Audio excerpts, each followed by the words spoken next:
Hello, hello, and welcome to episode 211 of the Compassion and Cucumbers podcast. I'm Christine. And I'm Sam. We're back. We are. We are back, and we've missed you. We have. It's been, honest to God, when I get behind the mic after being off for our break, it feels like forever, and I feel like I am so out of practice.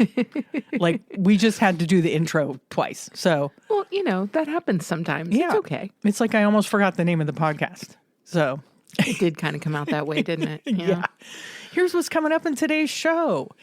In this week's Y Files, we're going to look at what is a flat-headed cat, first of all, and are they extinct? So we'll find out what they are and what's going on with them. I recently asked our little guy Carlito if he was a flat-headed cat. He's not. He doesn't seem to be. In our Noteworthy segment, we'll share some animal rights wins that happened in 2025. We could use some wins for sure. We could always use some wins. Yeah. And in our main topic, Sam's going to take us to London with her. She's going to share the vegan restaurants that she went to, the vegan food that she found, everything that she ate, and all of her adventures across the pond. Yep, sure will. Yeah. But before we get into that, we want to share our deepest and most heartfelt condolences to the wife and the family of Renee Good, who was murdered in cold blood by untrained and reckless ICE officer Jonathan Ross. 32 people have reportedly been killed in ICE custody, and those are only the ones we know about just in the past year. And we firmly stand against the unconstitutional methods being employed by this administration. Yes, we do. We are sickened by what's happening in the U.S. and around the world, and all we can do is take care of our own families and our communities the best that we can, and stand up against racism, fascism, homophobia, transphobia, and all violations of our legal rights. And due process needs to be upheld. Sure does. Okay, I have in my notes, end rant. Oh, yes? Is that where the rant is ending? Yes. Well, and I have to say, as far as rants go, that was relatively tame. Yeah, I suppose so. You know, you held it together. Yeah, but we know that you two are probably also scared and worried about what the future holds. Be hard not to be at this not point. just in our country, but around the world. And we just want to let you know that you're not alone and that together, somehow, we will get through this. That we will. Yeah. Now let's get into today's show because we are ecstatic to be back with you. Yeah, we are. It was a long break. It was a long break. Yeah. And it's funny because I actually wasn't expecting last week to be part of the break.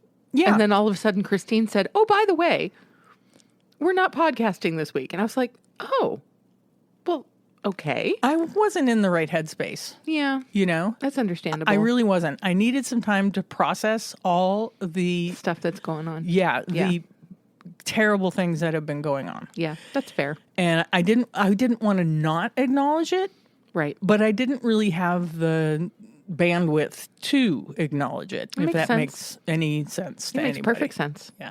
Yep. Well, let's just jump into this week's Y Files and let's find out about this flat-headed cat.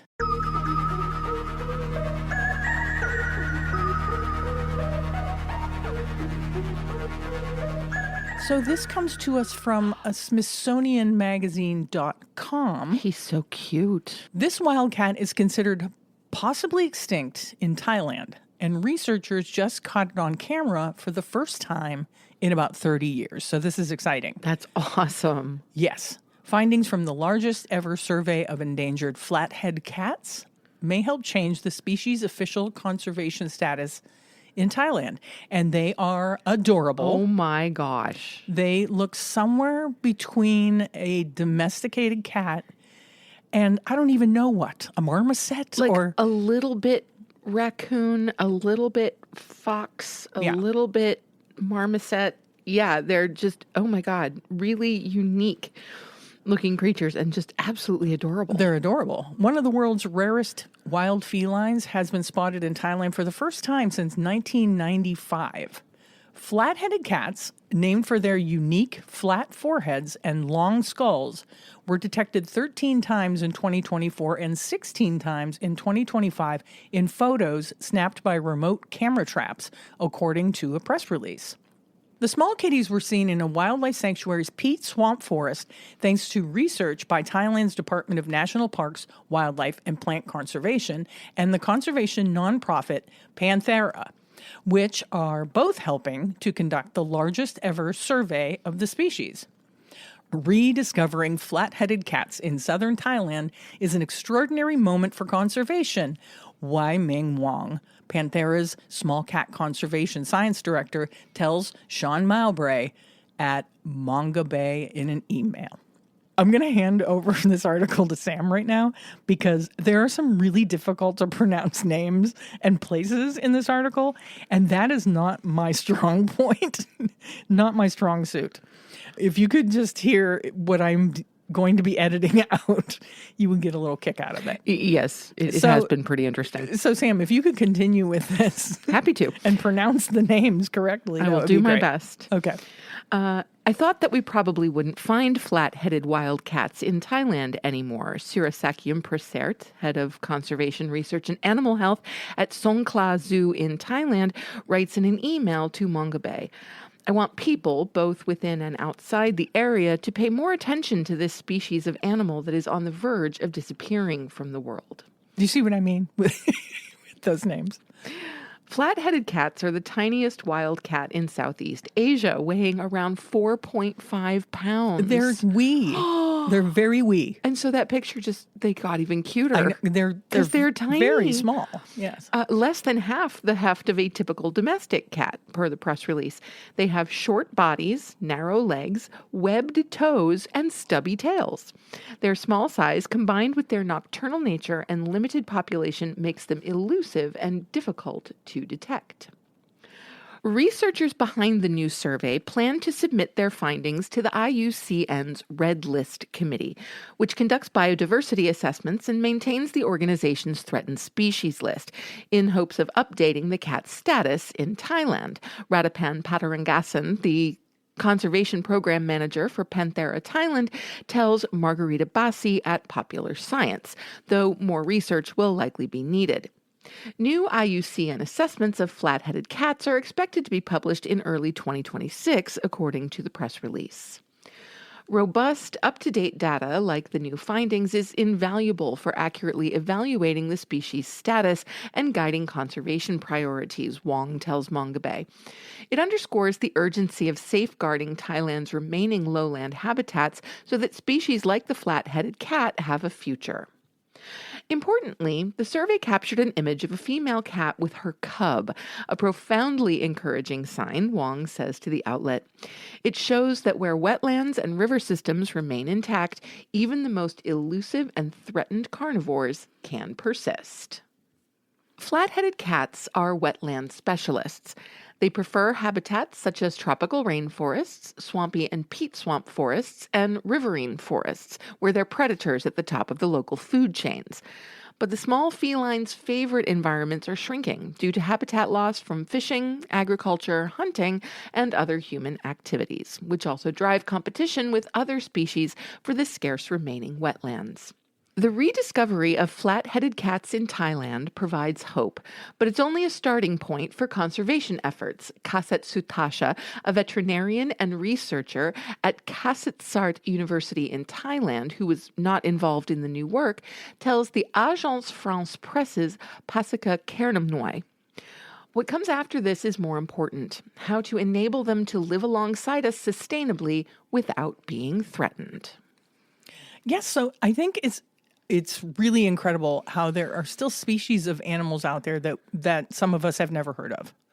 Oh, well, the thing is, I don't find that amazing at all. Because of course there are. I know, but I find it, I mean, maybe amazing's not the word. Maybe it's just like, it's thrilling. Yes. Me, that for sure. Yes, I completely agree. Yeah. And this, oh my God, I can't stop myself from going back to this little picture of this teeny tiny kitty. I will so share. Cute. I will share a picture of this animal Oh my gosh, on our just social adorable. media so you all can enjoy the wonder that is the flat-headed cat. Yes. Yeah. And that picture of the mama and the baby is really great. Yeah, and you can see in the second picture where it's obviously caught by a trail cam or something of the mother and the cub, you can really see why they are called flat-headed cats, because they really do have this kind of elongated skull shape. Yep.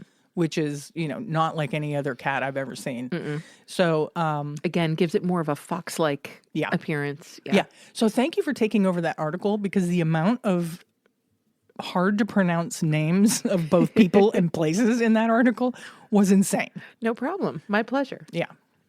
Maybe I'll share some of the outtakes at the end of the episode. I don't know about At that. least my outtakes. Sam doesn't like her outtakes. Well, no, it's not that I don't like my mistakes. It's not that. It's just I don't, we don't want to dispel the magic. Oh, That I see. we actually get things right. On the first time? Right. Yeah. You know. No, this podcast is heavily edited, just so you know. I mean, only for things like mispronouncing names and possibly breaking out into laughter over something like me mispronouncing names and things like that. We wish the best for the flat-headed cat. Yeah, we sure do. Make a strong comeback. I hope that they do everything they can to preserve the areas in which the flat-headed cat lives. I hope so too. Yeah. I hope so too. Let's move on to our noteworthy segment. Let's do it. We're going to take a look at some of the biggest animal rights wins of the past year. This is coming to us from A to Z Animals and was written by August Croft. So what's happened in the world of animal rights this year? What are the biggest wins we've witnessed, and just how many of these wins spell more change on the horizon? There may be more than you realize, which is why we've compiled an informative piece on all of the most recent victories for animals and humans alike. These are the laws, enforcement moves, activism, and conservation protections happening now, plus what activists are most excited about heading into the new year. Yeah, I think it's important for us to celebrate even the small wins, Absolutely. so that, we continue to fight, because sometimes it can be really disheartening when it seems like you're not making a difference, you know, right. and especially with everything that's going on in the world, the feeling of helplessness is a really, it's real. Yeah. For and sure. so I hope that this will help with people feeling not quite as helpless. And there we have it. Yeah. So first, let's take a look at Poland's fur farming ban. Poland, one of Europe's largest fur producers, recently made fur farming illegal. The law's specific timeline noted that no new fur farms can be established once it takes effect, which is a huge win. In addition, all existing farms are beginning a phase-out process, making this landmark decision a major shift for a country that has relied on fur for some time. Animal advocates claim the move as a landmark victory. As major fur producers pull the plug, it becomes harder for the industry as a whole to pretend the practice is safe and humane. Poland joins a growing list of European countries banning fur farming, including Austria, the Netherlands, and the UK. So time will tell what other countries join its ranks. Yeah, that's great news. Next, we have humane pet sales momentum. The past year brought a steady march of policies that help pet adoptions and humane pet sales. West Hollywood is one of the standouts in this process, as they expanded restrictions on humane selling practices. An ordinance passed banning pet stores from selling most live animals beginning on May 1st, 2026. What makes this win especially important is that it's spelled out clearly and is designed to be easily adopted by other cities or states. Legal figures named it a notable step in the growing humane pet sales movement, putting adoptions and shelters front and center over pet store purchases. Yay. That's awesome. Yes, I love that. Yeah, absolutely. Now, granted, for example, the only pet store we have in our area is a PetSmart. Yeah, I mean, up the road, there is a privately owned pet store called Just Pets, and we've, of course, never been in there. No. But I think New York State passed a law against the sale of, puppies from puppy breeders and stuff like that. Right. So I think in most of those stores you will find just small animals Right. for sale, like hamsters and birds. In our PetSmart, Yeah. I don't think they have any dogs. No they dogs. do have, fish, amphibians, and other small animals, rodents mostly. But they also do adopt out cats, but they are cats from the local shelters. Yeah, they're cats from the shelter that we volunteer for, and unfortunately, they do still sell the smaller animals. Yes, which is unfortunately, not good. That's right. Next up, and also in California, we've got some cat declawing and some news about puppy mills. Yeah, we talked about the cat declawing on a past episode, but let's revisit it.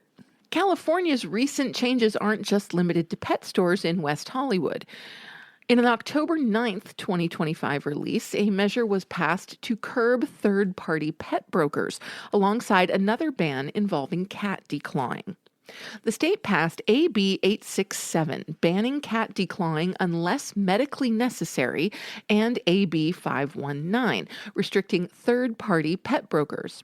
These measures are set to take effect in 2026. Advocacy groups said the measure is a system fix, going deeper than many measures attempted in the past. The entire state is limiting sales to animals sourced directly from breeders or from shelters and rescues, making it harder for high-volume breeding to hide and continue to mistreat animals. Next, heading back to Europe, we're going to take a look at Switzerland's labeling of animal products. Yeah, and we also spoke about this in an earlier episode, and this is good news and news. In another win for animal rights, Switzerland adopted mandatory labeling for animal products tied to certain painful procedures and force feeding, bringing this reality out of activist circles and into modern life, listing these harms on basic packaging and menus. Switzerland's Federal Council adopted these ordinance amendments on May 28, 2025, and labeling implementation began in July. They now require labeling when meat, eggs, or milk come from animals that underwent certain painful procedures without anesthesia. And it also adds mandatory labeling to foie gras. In many ways, the policy is the first of its kind, making cruelty harder to ignore at the point of purchase. It's a start, is what I'll say about these labels. It's a start. I agree. Yeah. I mean, and no, of course, it doesn't necessarily cut down on the cruelty itself, but Right. it does, I agree with the article, heighten awareness. Like if you pick up a package of meat or a carton of eggs and you see on it very clearly that the animals who produced whatever it is that you're picking up have been harmed, have been brutalized in some way, it's going to make it harder Yeah, I'm just wondering how to buy those products. Yeah, I'm wondering how they're going to apply that. Like how are they going to be sure that a farm that, say, is docking pigs' tails and ears or whatever they're doing, how do they know that that's happening, and how do they assure that if it is happening, that the labeling happens? You know what I mean? That I don't know. So I think it's going to be enforcement. It's going to be the issue there. As it often is. Yeah. Moving on, we have some animal testing reform. Animal testing is changing, and for the better. In the UK, the government announced a strategy and funding to accelerate non-animal testing methods, including accelerating efforts to replace animal research. In the U.S., the FDA also has changes in the works. As of April 2025, there are plans to reduce, refine, or potentially replace certain animal testing requirements with new methodologies. And a more recent FDA update from December 2nd, 2025, signaled continued movement specifically on reducing primate testing for antibodies. Well, if the FDA isn't prone to require immunizations of any kind, then the testing should go down, right? One would They think. can't have it both ways. No, absolutely. And, it does look like the FDA is heading in that direction, Yeah. mandating fewer and fewer vaccines. And so, Yeah. of course, if the vaccines aren't mandated and new vaccines aren't being developed, then, Right. of course, the testing for said vaccines would necessarily be reduced. Yeah. So hard Hard to say, which that's a double-edged sword right there. Yeah.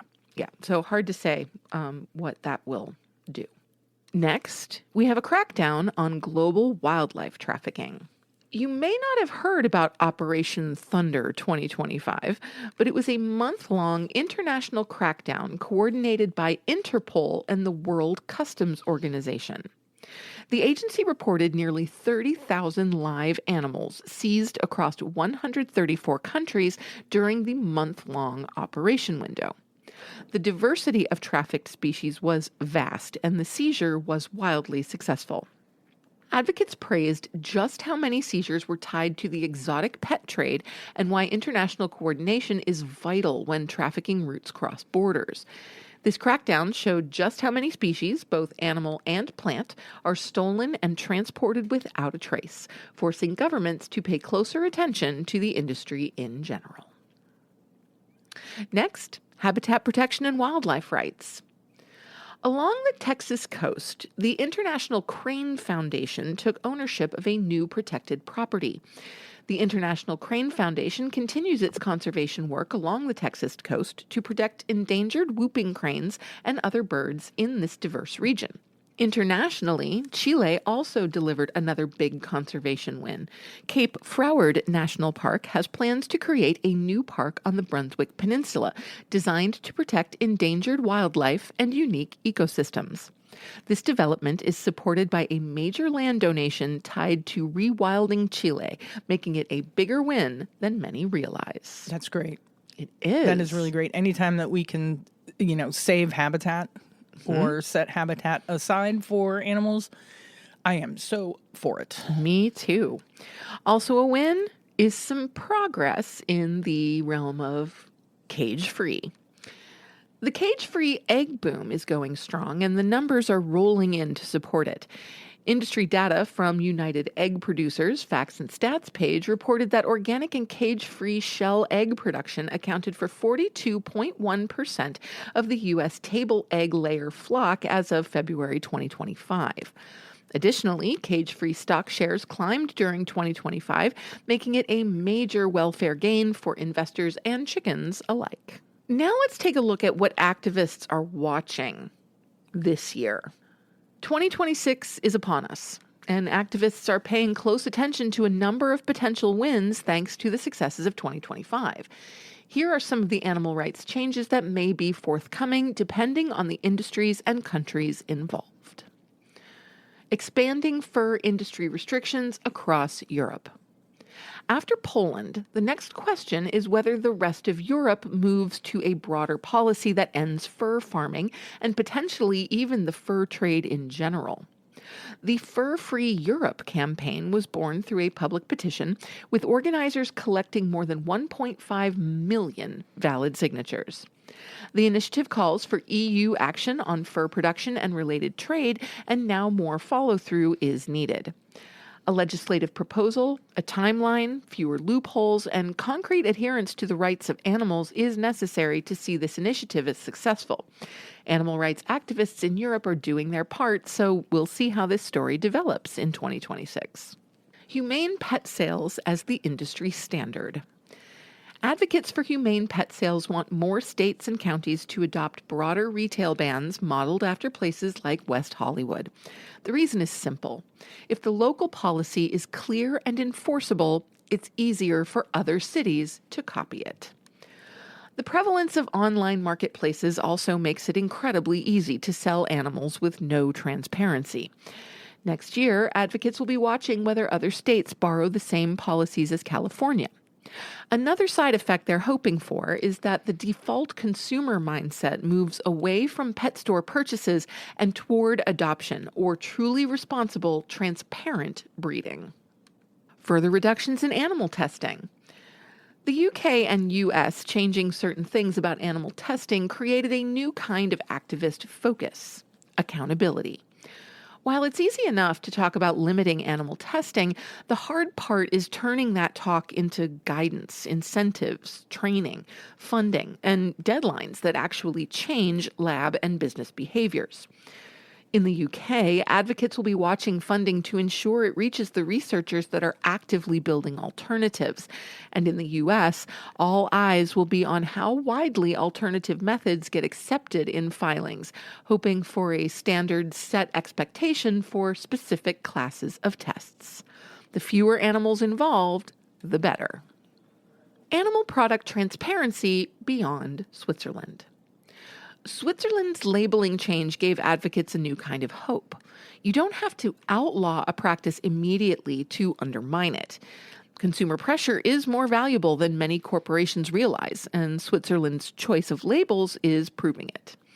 Next year, activists are likely to pitch similar labeling laws elsewhere in the world, especially for products that many consumers would reject if they were plainly stated. Moving beyond cage-free wins. While the current cage-free progress is a big deal, many advocates see it as a first step. This year, we may witness much more focus on areas like broiler chicken welfare, chick culling prevention using new technology, and even aquatic animal welfare, as shrimp and other shellfish continue to pop up in harmful situations. Once welfare expectations become measurable and trackable, pressure can be applied at scale through corporate commitments, certifications, procurement policies, and even distinct laws. This is potentially a big, potentially global change on the docket in 2026. Wildlife crime efficiency and regulation. Operation Thunder 2025 is the kind of win advocates want to see repeated until true laws and accountability exist. In 2026, activists will be watching for more follow-through after the success of Operation Thunder. There will likely be calls to action for prosecutions that stick, additional penalties, improved border and customs coordination, and sustained attention on the exotic pet trade as a major driver of these illegal actions. The true win this year is less about one dramatic seizure, like Operation Thunder. It will be more about making the exotic pet trade business model riskier and less profitable over time, which should contribute to lasting results. We can only hope. We can. So 2026 may be a big year for animal rights activism. It holds a great deal of promise for activists and conservation groups. They will likely push for more animal protections across the board, building on the momentum and successes 2025 showed us all. At the end of the day, advocates aren't chasing small victories anymore. They're trying to change the defaults, shift what's normal, what's profitable, what's acceptable, and what those in charge expect. Activists and average animal lovers alike are done doing what corporations and those in charge claim to be right.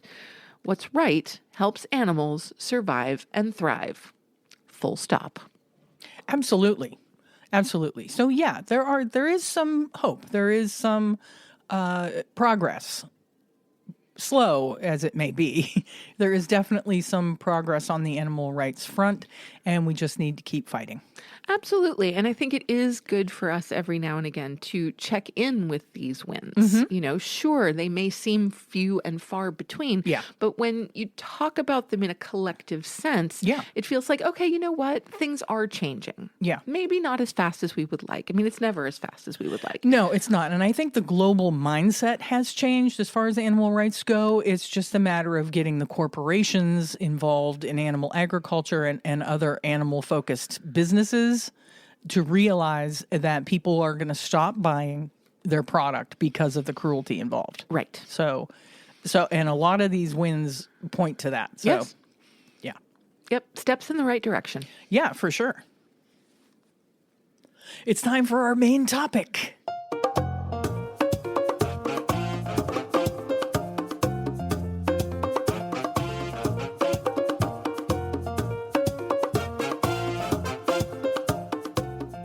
And this week's main topic, London, baby. It's a little trip to London with Sam. That's right. Yeah. Those of you who've been listening for a while are probably getting tired of the first episode of each year being a breakdown of my annual trip to London. Well, they're usually different, pretty different. Oh, yeah.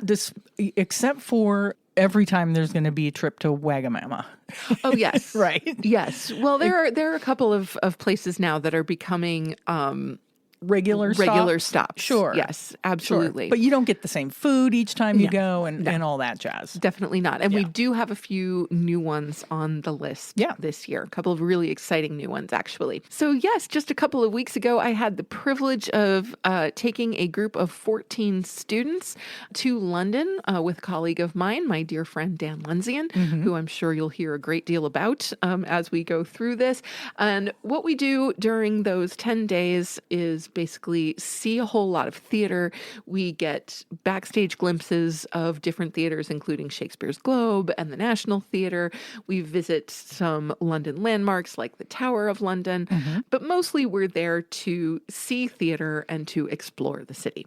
Right. Now, just so you know, these students, most of them are members of the theater and dance department, correct? Yes, that's true. They don't have to be. No, they don't have to be. In fact, we did have an education major with us this time around. Great.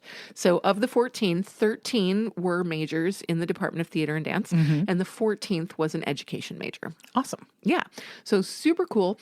The flight over was great. I mean, we did run into our first flight snafu. Yeah. One of our students, due to the weather in New York State on departure day, didn't make it to the airport in time for our flight to London. So our absolutely amazing organizer on the ground here managed to get her a new flight in the morning. And so we went and fetched her about 12 hours after we landed. Yeah, she landed. Crisis averted. So crisis averted, and that was great. And yeah, we started off right on our first full day. We started off at the Tower of London, which is actually a really great starting point for this trip. Yeah. Yes, because it gets the students kind of steeped in history and just the feeling of these things that they're seeing in London. Many of them are so much older than anything that exists here, unless you go deep into indigenous culture. Right. And so just that kind of weight of time, I think is kind of really impressive right off the bat. You know, something, a structure that's been standing for 1,000 years. Right. You know, that's pretty flippin' cool. Yeah. So we started there. And then what we did is, this was an experiment for us this year. We sent the students off on a London landmark scavenger hunt. I think that's a great idea. We wanted them to get comfortable with navigating the city. Yeah. And also to kind of identify certain key areas of the city that they would likely find themselves in pretty frequently. Yeah. So for example, Westminster, and then of course, you know, the City of London where the Tower and Tower Bridge are, and Piccadilly Circus and the West End and Covent Garden and, you know, all of that. Yeah, I think it's a fantastic idea. It worked really, really well because this group of students wound up being just incredibly adventurous. And I think that first day of just learning to navigate the city was really helpful. Yeah. Like they were like, okay, we did this when we knew absolutely nothing. Right. And we now know a little more than we did. Yeah. So we can do the thing. That's great. Yeah, it really was.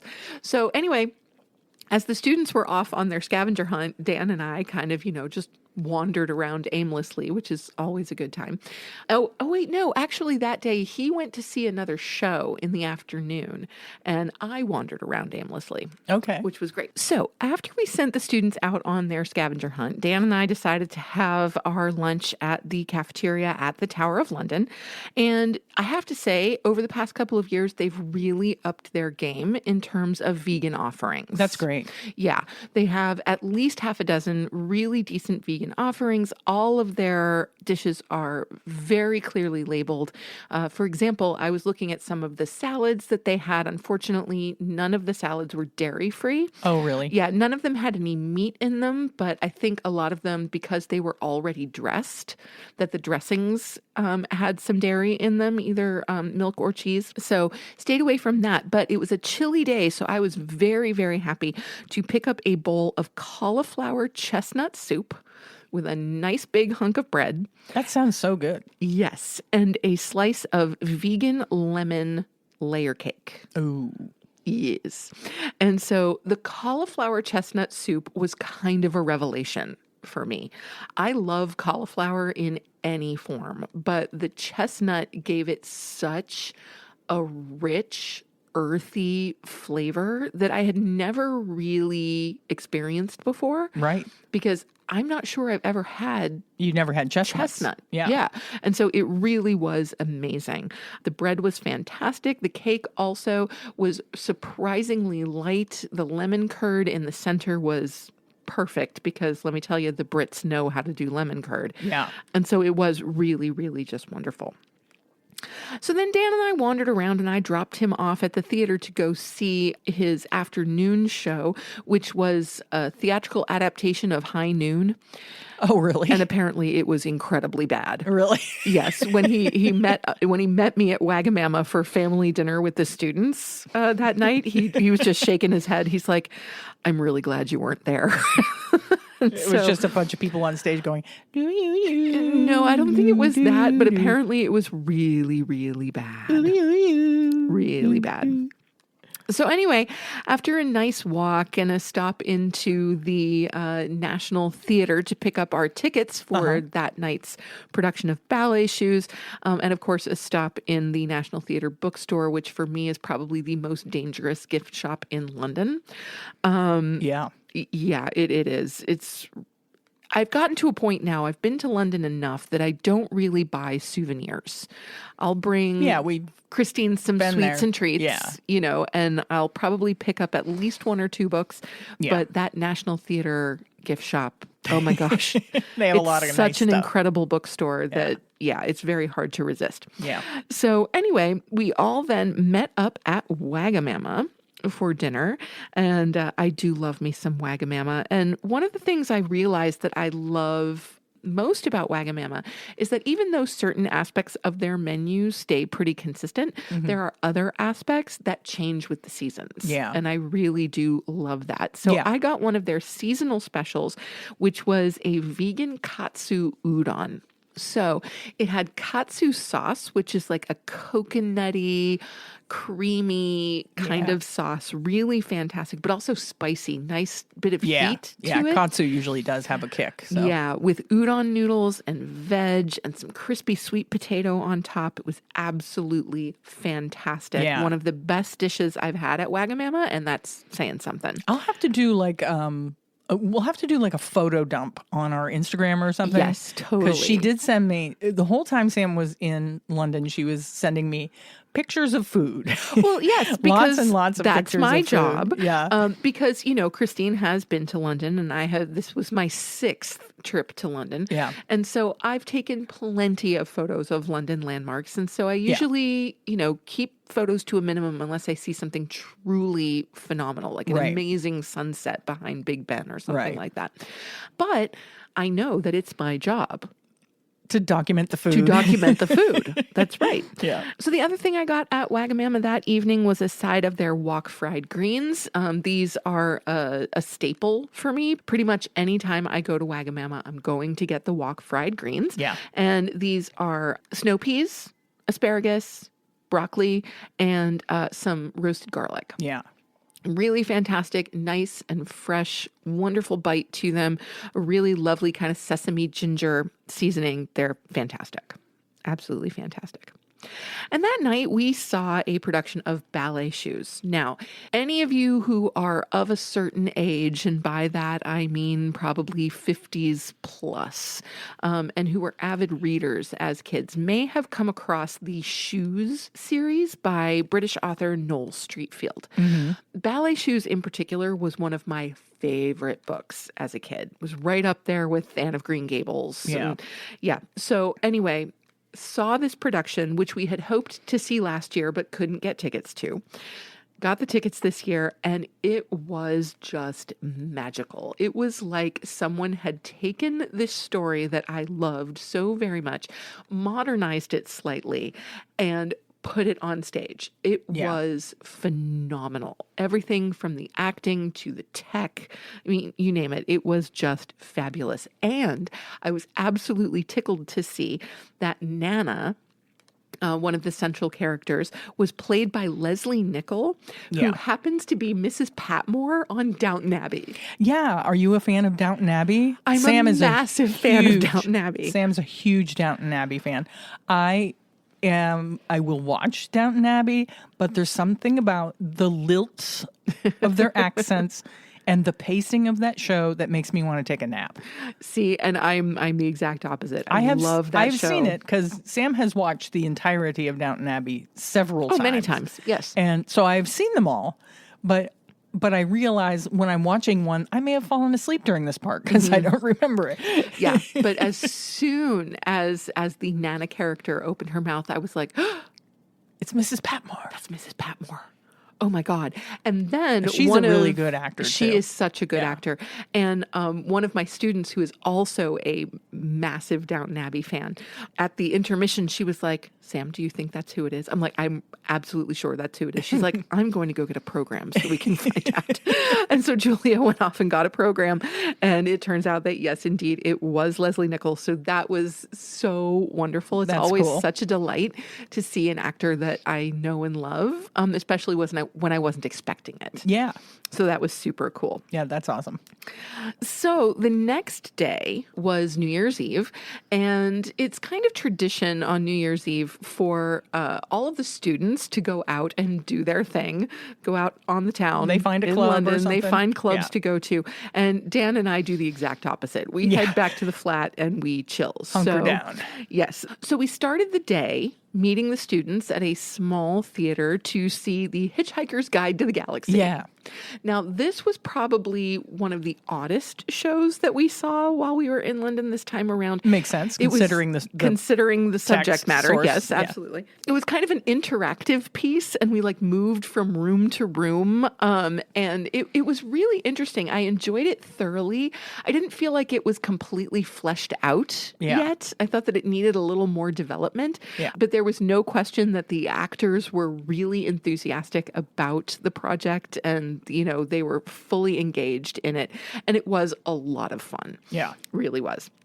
And it actually made me want to reread Hitchhiker's Guide to the Galaxy. Yeah, I think I have it somewhere. I realized that I'd probably forgotten quite a bit. Yeah.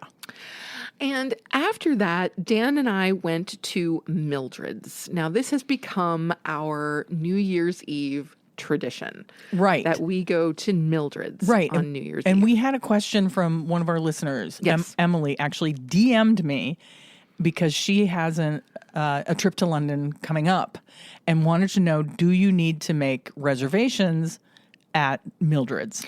So reservations aren't absolutely necessary, particularly if you're going on a weekday in the middle of the day when it's not going to be crazy. It also depends on the time of year. Sure. Holiday season is a rush tourist time for London, as is May and June. Yeah, spring. So you want to keep that in mind. The only time I would really necessitate a reservation is on a weekend night. Yeah. Just like here, weekend nights can be really busy. The normal night that a restaurant would be busy. I would say just make the reservation. I agree. What could, it doesn't hurt it doesn't to go hurt. ahead and just make it. That's right.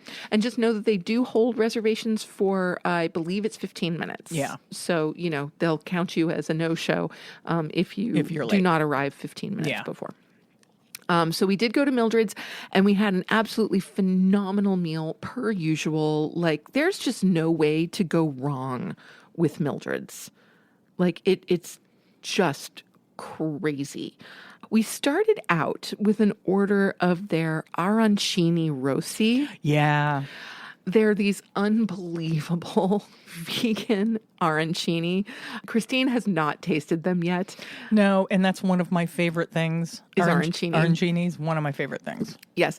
So we had those, and they come with this beautiful red sauce and also kind of a creamy, almost cheesy kind of topping, and just absolutely beautiful. Yeah, so, they look like they have maybe a dollop of house-made vegan ricotta or something. Yeah, something along those lines. Exactly.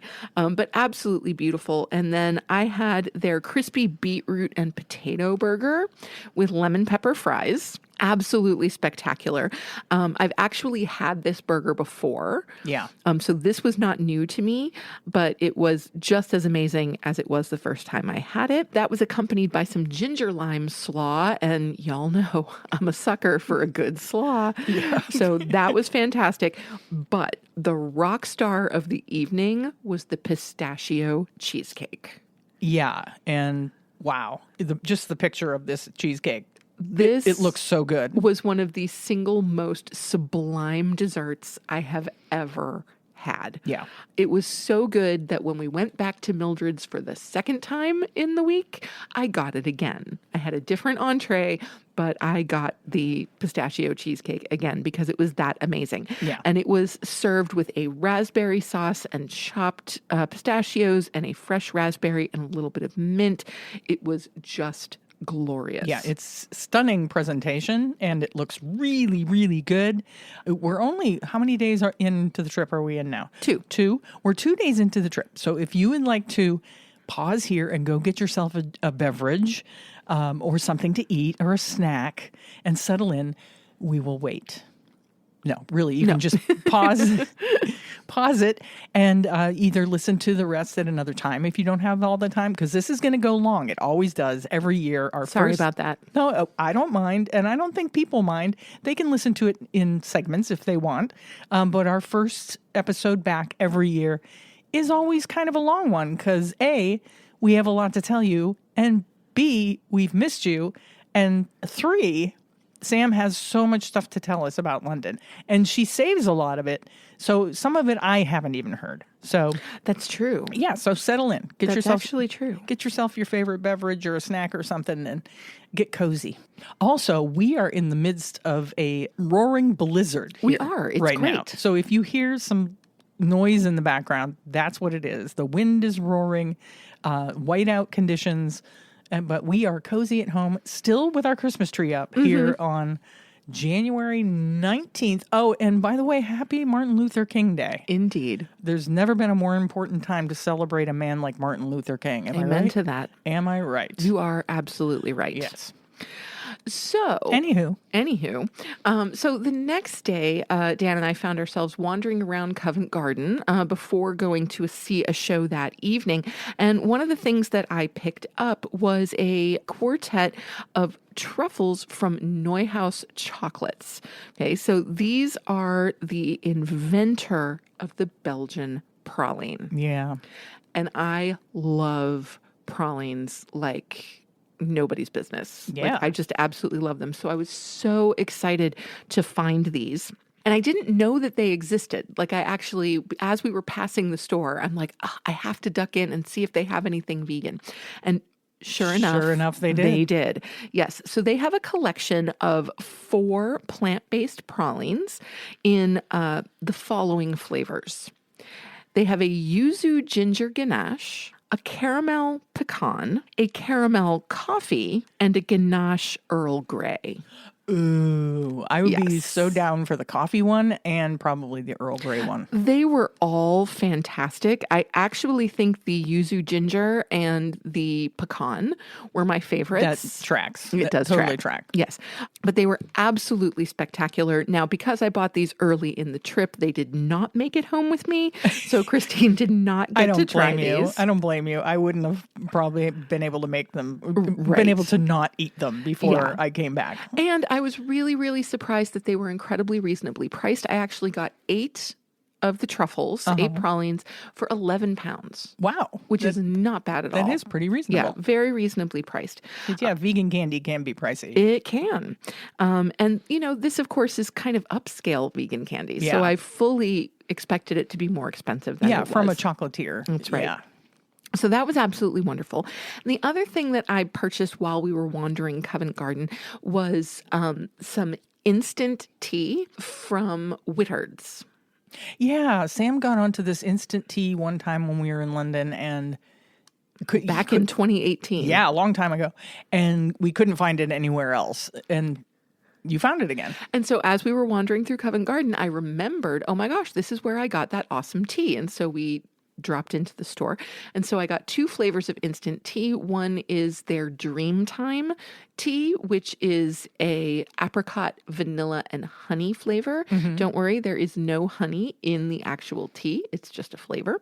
And the other is a mango passion fruit tea. Yeah. And so I have been enjoying those to a certain degree since I got home. I'm trying not to drink it all at once. Go through it. So and they're good both cold and hot, right? They are. They're very good, both warm and cold. So that was great. And then after our shopping in Covent Garden, we found this adorable, and I do mean adorable, Ukrainian cafe.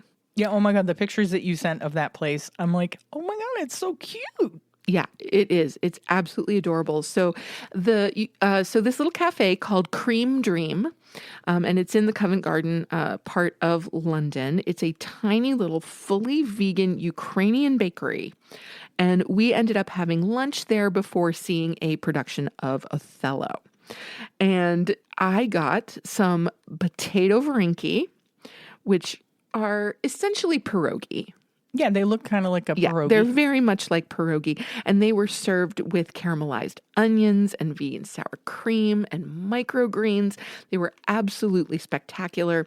My friend Dan got some cabbage rolls, which looked amazing. And then we shared a Kiev cake. Now, this cake, it was an almond flour cake with chestnut buttercream. So chestnut has made its appearance again. Again, yes. Yes, and a layer of hazelnut meringue in the middle. It was insanely good. I would assume that because it was the holidays, that's why there were so many chestnut offerings. Maybe, right? But let me tell you, I hope I see these chestnut forward things again because they really were amazing. I also found a lot more pistachio forward things than I've ever seen before. We were just talking about that either earlier or yesterday, that pistachio is definitely making a comeback. Yes. You know, like pistachio flavored things, or like the Dubai chocolate's really popular now, and anything with pistachio is like, ooh. Yes. You know? I mean, we actually got a pistachio flavored creamer. It was a Califia Farms pistachio flavored coffee creamer. Yeah. That was just wonderful. It was really finished good. The last of it yesterday. Yeah. Really just fantastic. Then let's see. Where did we go next? I'm not going to talk about all the theater because, that would just make this way too long. Well, this isn't a theater podcast. It's not. If it were a theater podcast, I would. Did you skip over burgers and beer? Oh my gosh, I did skip over burger and beer. Okay, so on New Year's Day, Dan and I had a reservation at Dishoom near King's Cross. Now, last year we went to Dishoom in Covent Garden, but we got a reservation at a different one this time around. Unfortunately, we went to the wrong Dishoom. Now, Dishoom is an Indian place, right? Yes, it is Indian. It's not fully vegan, but they have an extensive vegan menu.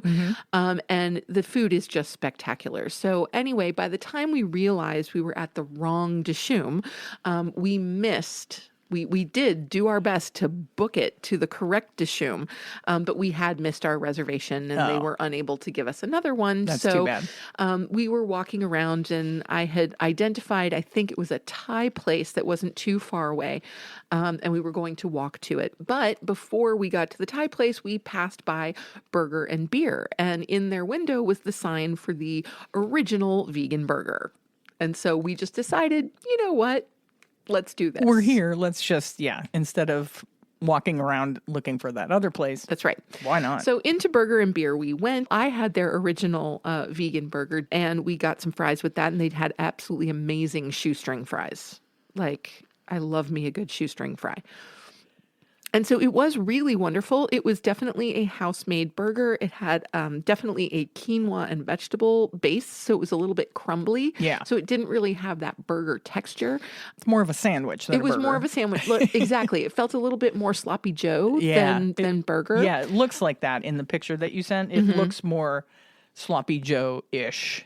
Yeah, but the flavor was just crazy. Yeah. So it was topped with, lettuce, tomato, onion, pickles, a little bit of vegan mayo. It was absolutely fantastic. So that was a really nice find. And actually, they have some really good deals. Like on Tuesday nights, you can go get a burger, fries, and a beer for like 17 pounds. Yeah. So they have some really, really good deals. So if you're ever in the London area and are looking for a good burger, I would definitely recommend burger and beer. Now, let's see. Fast forward to January 3rd, because we already covered Cream Dream.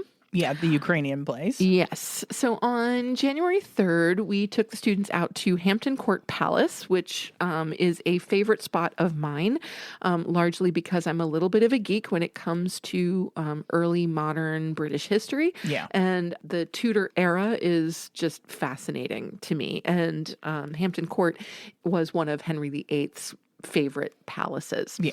So we spent the day wandering around and exploring the palace, and we decided to have lunch in Queen Elizabeth I's privy kitchen. Yes. Christine and I actually also had lunch there when we visited Hampton Court back in 2018. Yeah, we did. And I'm very happy to report that they had a wonderful spiced chickpea pie. Yeah.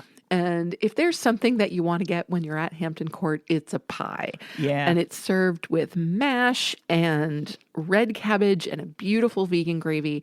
It was warming. It was hearty. It was absolutely fantastic. Just wonderful. Just absolutely wonderful. And to think that you're sitting there in what used to be Elizabeth's private kitchen. Yeah. Yeah. Isn't that kind of amazing? It's so cool. The history is kind of amazing there. It is. Yeah. It's just fantastic.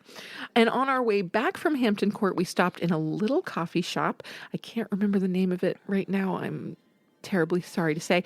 But I got a beautiful coconut milk hot chocolate and a vegan croissant. Nice. Yes. Then that night, coming home from Hampton Court, Dan and I were supposed to go see a show together, but I missed it because I fell asleep. After the trip to Hampton Court, we decided to go back to our flat for a little while and regroup. Napped and didn't wake up. I apparently took a nap and didn't wake up. And it made sense because Dan actually fell asleep on the train on the way back. And I never sleep on public transportation. It doesn't matter. Yeah, Trains, planes, I can't do it. So Dan had fallen asleep on the hour train trip back from Hampton Court, and I didn't. And so when we got back to the flat, I know that I started out just reading. And I must have fallen asleep. And apparently Dan knocked on my door and was calling for me and texted me and all of that. But I just did not wake up. And so he went to the play without me. And I was perfectly fine with that. Like, I texted him when I woke up and I was just like, oh my God, I am so sorry. He's like, I hope I did the right thing leaving you. I'm like, of course you did. Like, yes, don't miss the show on my account. And so I ended up doing Deliveroo, which is a UK version of DoorDash. Yeah. And I got a wonderful, like absolutely spectacular gyro from the Athenian. Oh, yeah, nice. Yes, it was incredible. Now, the Athenian that I ordered from was not fully vegan, but apparently they do have a fully vegan shop somewhere in London. So I'm definitely going to have to track that down next year. Definitely have to track that so down. Amazing, amazing gyro. That was incredible. Then let's see, where did we wind up? Oh, I think the next day was Mildred's part 2. Oh, was it? Oh, wait, no. The next one was pizza. Purezza. So this was a new one for me. This is London's fully vegan pizza place. Yeah. And this is authentic Italian style pizza. Yeah, it's Purezza, Purezza. Yes. Yeah. And so we went to Purezza and we shared a Caesar salad to start off, which was absolutely incredible. It included like some roasted corn and it included some vegan ham. And that was interesting because I usually don't like the flavor of ham. Yeah. But this was actually a really nice addition to the salad. Was it? And the vegan Caesar that they used was fabulous. Absolutely fabulous. Then I got their aubergine parmesan pizza, So we had fried eggplant and mozzarella, and I added pepperoni to it. Yeah. Oh my God. Yeah, their It pizza was looks fantastic. It looks amazing. wood-fired. Definitely wood-fired. Yeah. It was absolutely spectacular. Would definitely go there again.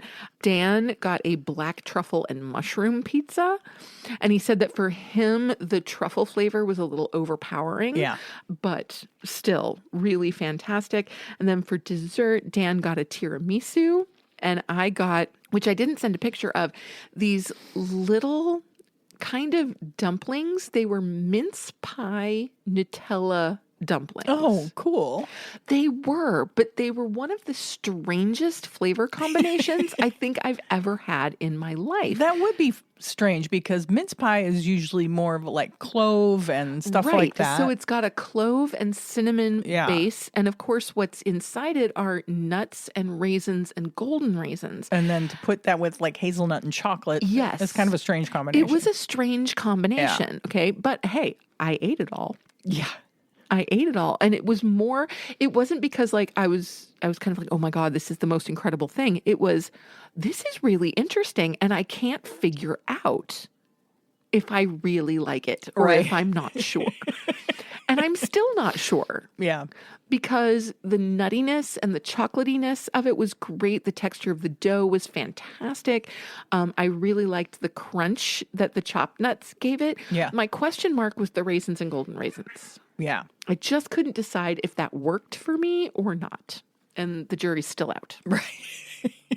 Yes. So that was Purezza, and that was absolutely wonderful. Then must have been Mildred's part 2. What did you have the second time you went? The second was time- Mildred's has more than one location. Oh, they have many Correct? locations. There are 6 or 7 of them in the Yeah. London area. Yeah. But both times this year, we went to Mildred's Covent Garden. Okay.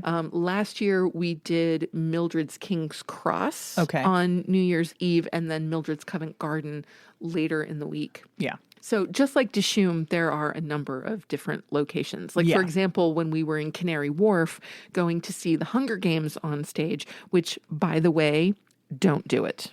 It was bad. It was so bad on so many levels. The acting was terrible.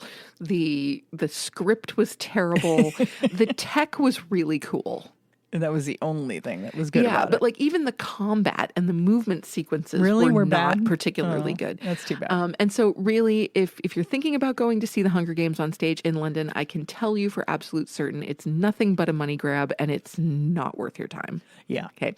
But right down the street from the theater where the Hunger Games on stage was being performed was another Mildred's. Oh, right. Yeah. So we did find another Mildred's. Yeah. And Mildred's is 100% vegan. It is 100% vegan, and they are just absolutely spectacular. The staff there is incredible. The wonderful woman who greets us at Mildred's Covent Garden, she calls us her lovelies. Hello, my lovelies. And it's just such a nice, warm atmosphere. Yeah. The decor is really cool. Like I love me some Mildred's. Love me some Mildred's. Now, there was a day, let's see, this was January 5th by now, that we went to the National Theater for a tour. Yeah. And after the tour, we decided to have a little bit of lunch. And I had pumpkin soup and a scone, which was absolutely fantastic. And At the National Theater? At the National Theater. There is both a cafe and a restaurant. Wow. In the National Theater. Actually, there's a cafe, a bar, and a restaurant in the National Theater complex. Yeah. And so you can get some really wonderful food there. In fact, 2 years ago, we went there for dinner one night before going to see Six, and they had a really great vegan burger at the cafe. Yeah. I mean, at the restaurant. Right. Was really fantastic. But from the cafe, I got a bowl of pumpkin soup and a beautiful scone. So that was fantastic. And then we got our Dishoom meal for the week. So we managed to get a table at Dishoom, and we started off with veggie samosas, which are an absolute must in any Indian restaurant, if you ask me, because I believe that you can tell what the quality of the rest of the food is going to be by the quality of the samosas. Yeah, exactly. If the samosas are good, the rest of the meal is going to be If the samosas are fantastic. authentic, then the rest of the food's probably going to be really good.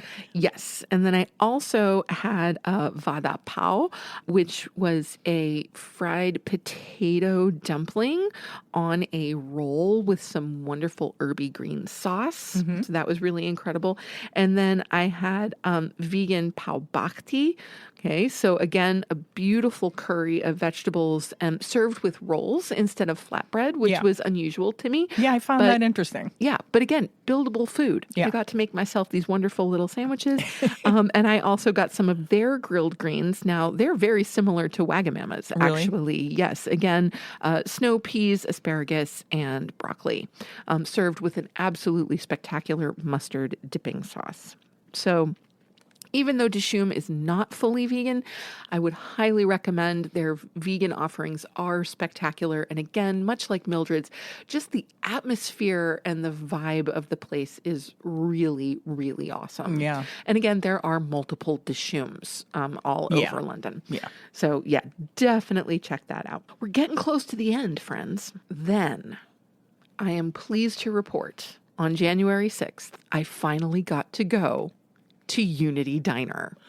Oh, right. That's Earthling Ed's place, right? That is Earthling Ed's place. Now, Earthling Ed is no longer involved in the management of Unity Diner. He turned it over. Yes, exactly.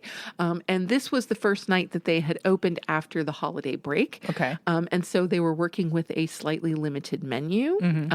But I was able to get exactly what I was hoping to get. With one exception, because Christine told me to get the calamari appetizer, but they didn't have it. Oh, right. So instead, I got the popcorn prawns.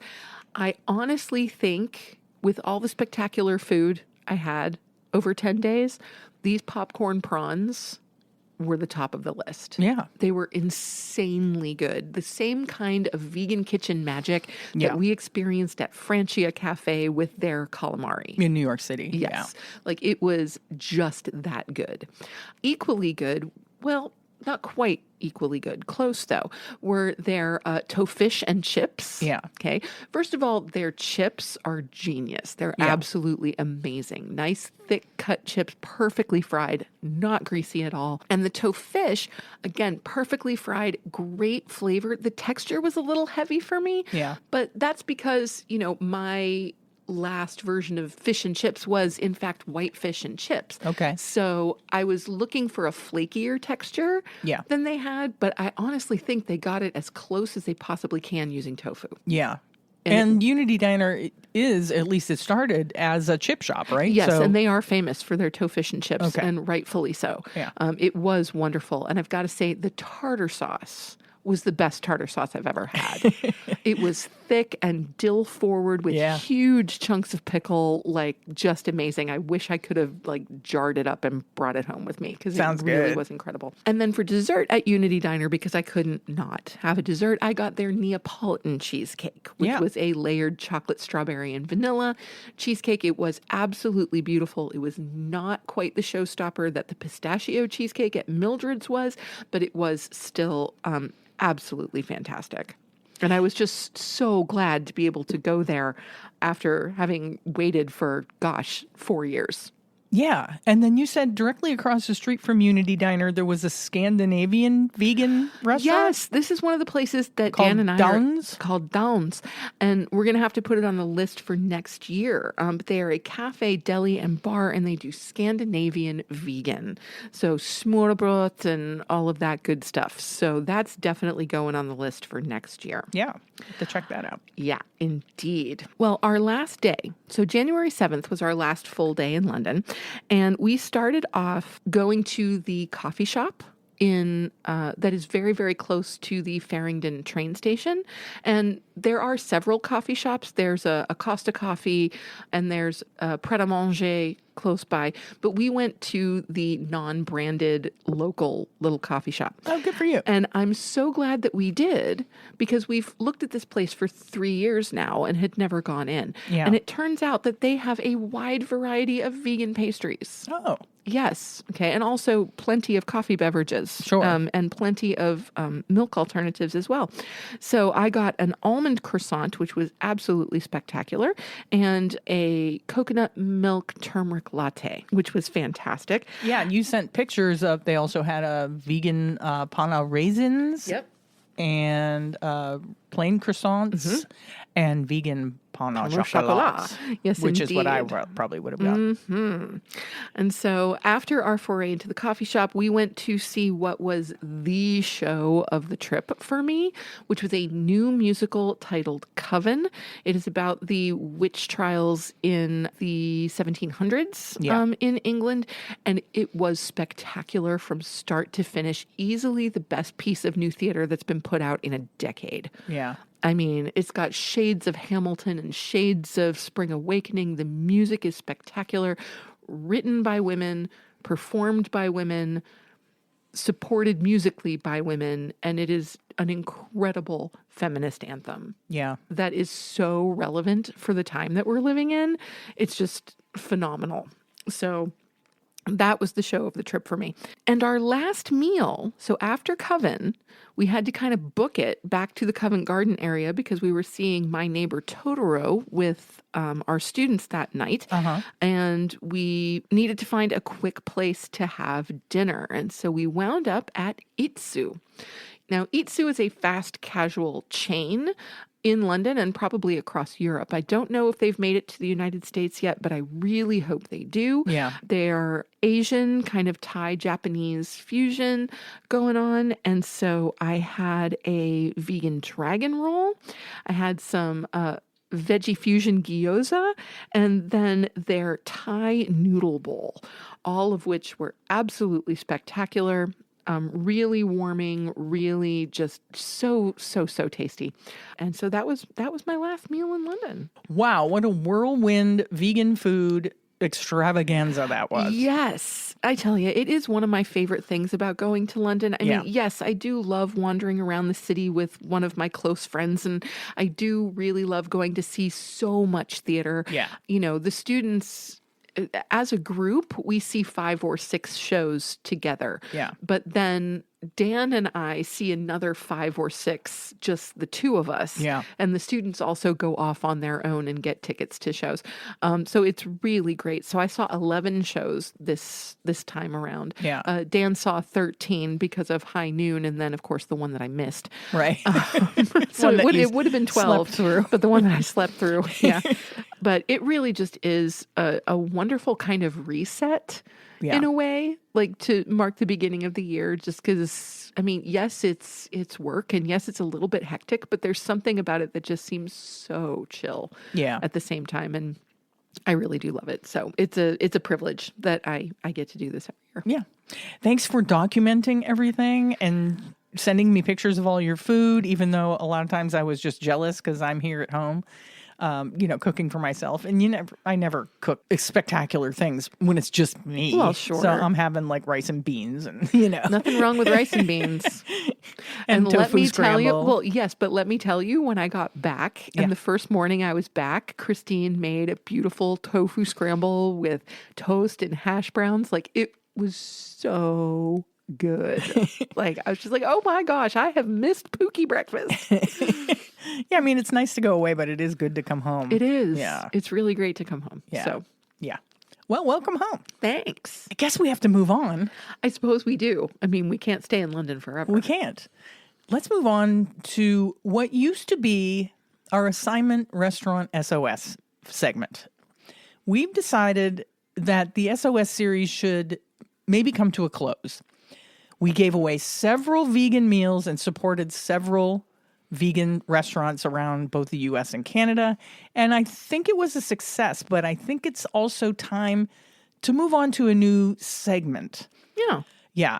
And we would love your input on what that new segment should be. And we have some ideas, like we talked about maybe doing a vegan book recommendation of the week. because we have an extensive library of, We do. of vegan books, maybe a vegan YouTuber of the week, or something on that lines. But we really kind of want to know what you think we should be talking about that we're not talking about, or something you think would be fun for you, or something that's helpful.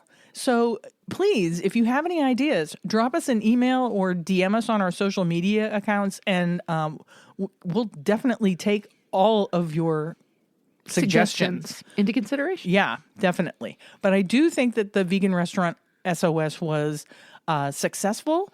Every restaurant that we shouted out was thrilled to have their shout out, to know that somebody's getting their name out there, to know that somebody is focusing on the plight of the vegan business owner, because it's tough out there right now.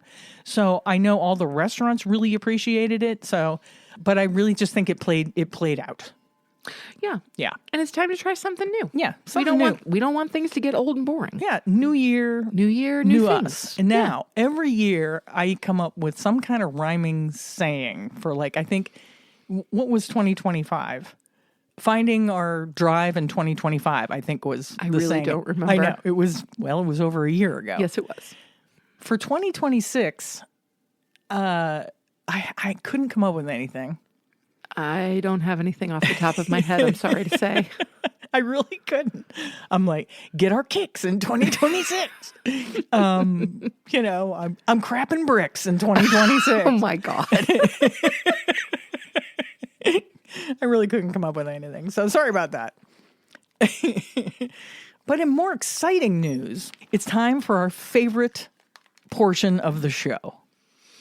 It must be listener shout out time. It's listener shout out. Just want to give a shout out to all my fans watching. I love you guys. I love you. That's right. We have one final listener shout out from 2025, and then we're going to do our 2025 listener shout out giveaway. That's right. So first, we want to shout out Emma McElroy, who sent us the most thoughtful email just before we went on our year-end break. Thank you so much, Emma. Your kind words really touched us, and your email was a wonderful reminder of why we do what we do. It really was. It was. When we get emails like that from listeners, it warms my heart. Yes. To no end. And it really does. I put things like that into a folder that I have on my desktop, on my computer, that's called why we do what we do. So when I get to, in times, because I think everybody goes through times where you're like, am I making a difference? Are we making a difference? Right. Are we just talking into the void? Yeah. Emma, your email definitely goes into that folder. And I will read it when I have days where I'm not sure if I'm making a difference in this world, Yeah, it was wonderful. And thank you so much. Yeah, thank you so much. And please send us your t-shirt size and your address so I can send you a Compassion and Cucumbers swag bag. You can either text us using the link in our show notes, or email us at compassionandcucumbers@gmail.com, or simply DM us on Instagram or Facebook. But now let's give away a 2-pound bucket of NOOCH. It's time to do our giveaway. Now, I have to pull up a random number generator. Okay, drum roll, please. And the winner is David Bennis. Are you serious? Yep. David Bennis, we gave him a shout out in 2024. Oh, and he contacted us and asked if we would do a segment on upcoming vegan events. So that's something. Yes, definitely. But congratulations, David. We will be in touch with you, because I'm sure I have your email somewhere from your shout out. Oh, absolutely. And you have just won yourself a 2-gallon bucket. 2-pound, not gallon. Or pound. 2-pound bucket of NOOCH. Thank you so much. And know that if you have ever been our listener shout out of the week, that you are entered in perpetuity. Yes, every year for our giveaway. Yes. You are entered in perpetuity. You're entered in, and that list just grows. And then when we do our giveaway, we just change the random number generator Indeed. to add everybody in. So yes, number 75 was David Bennis. Congratulations, David. So for the rest of you out there who would like a shout out and would like to get on the list for next year's giveaway, drop us a DM, a text, an email. Let us know that you'd like a shout out and that you listen to the show. Yeah. Tell us a little bit about yourself. That'd be good. Say what you like or don't like about the show. That's You don't good, have too. to like the show to get a listener shout out. No, you don't. We can shout you out if you dislike the show. This is true. And we will still enter you in at the end of the year. Indeed, we will. To win something absurd like a 2-pound bucket of NOOCH. That's right. Thanks to everybody that's contacted us. And we just love shouting out our listeners. It's, like I say, and I'm not lying when I say it's my favorite portion of the show. But I guess it's time to wrap this thing up. It is. But before we go, just be sure to subscribe to the show and leave a review on your favorite podcast app, because that really helps us. And subscribe to our YouTube. We're trying to grow our audience over there. Also, be sure to like and follow us on Facebook and Instagram for updates about the show, pictures of all the vegan food we find, and more. And if you want to get news about upcoming episodes and you haven't already done it, you can do that by subscribing to our weekly newsletter at compassionandcucumbers.com. And with that, it's time to sign off. You have just listened to episode 211 of the Compassion and Cucumbers podcast, and there's nothing left to say but where cukes and compassion are always the fashion. On the podcast. Thanks, James. Have a great week, everyone. We'll talk to you next Tuesday. We love you. Take care of each other. Amen. Bye-bye. The end.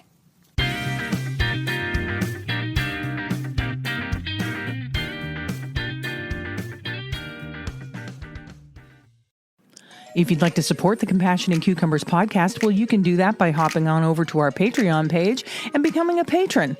We have all the recipes from our vegan kitchen series up there, and we'll be adding some patron-only episodes in the near future.